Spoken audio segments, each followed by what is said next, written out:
Welcome to ClubhouseNews.com. You're tuned into Clubhouse News Weekend for the week ending Saturday, August 9th. I'm Gabriella. And I'm Pierce. Despite the growing threat of a deadly Ebola disease outbreak spreading throughout Africa, about 50 African heads of state made time for a 3-day summit at the White House.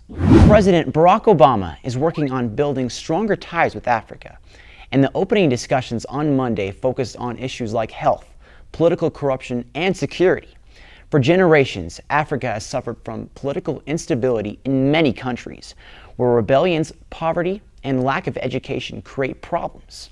The African continent is rich with natural resources that could provide countries across the globe with food, minerals, and energy supplies, while building local economies and providing work for Africans.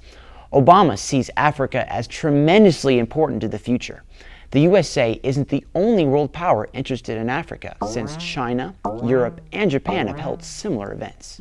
James Brady, a former White House press secretary under President Ronald Reagan, passed away this week at age 73.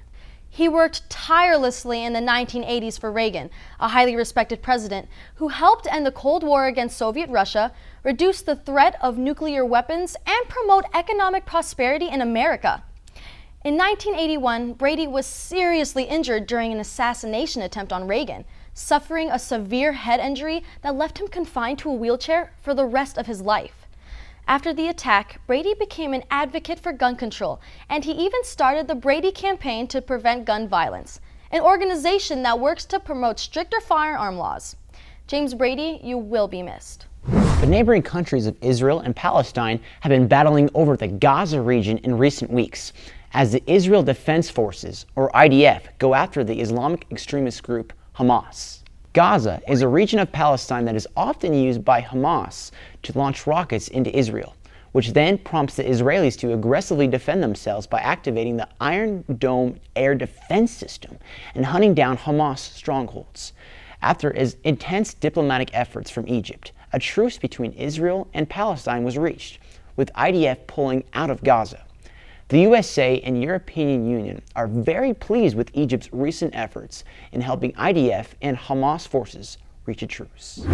Pope Francis, the leader of the Catholic Church, has been taking on cardinals and archbishops who live millionaire lifestyles. The Pope believes that church leaders should spend less time taking lavish trips around the world and put more energy into actually helping people. He also said it breaks his heart to see priests and nuns driving the newest cars on the market.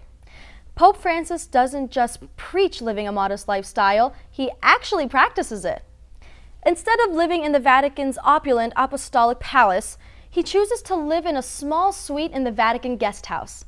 He also turns down many of the fancy clothes and vehicles available to him, opting for a humble life of service. Some church leaders don't share Pope Francis's belief in modest living because 10 out of 34 active archbishops in the United States live in homes worth more than $1 million.